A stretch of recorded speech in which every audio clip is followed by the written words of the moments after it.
We're also excited to show what we can give to the audience. From back days na rehearsals na kami, ngayon nandito na. I'm just excited kasi makikwento na namin siya sa kanila at maririnig namin, nararamdaman namin yung reactions nila.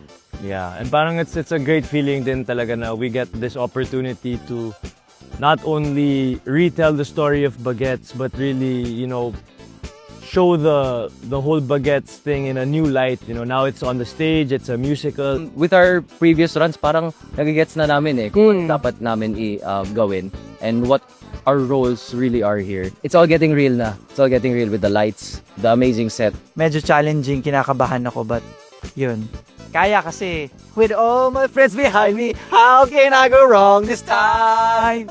Sobrang grateful kami, kaya nga sobrang pinaghihirapan talaga.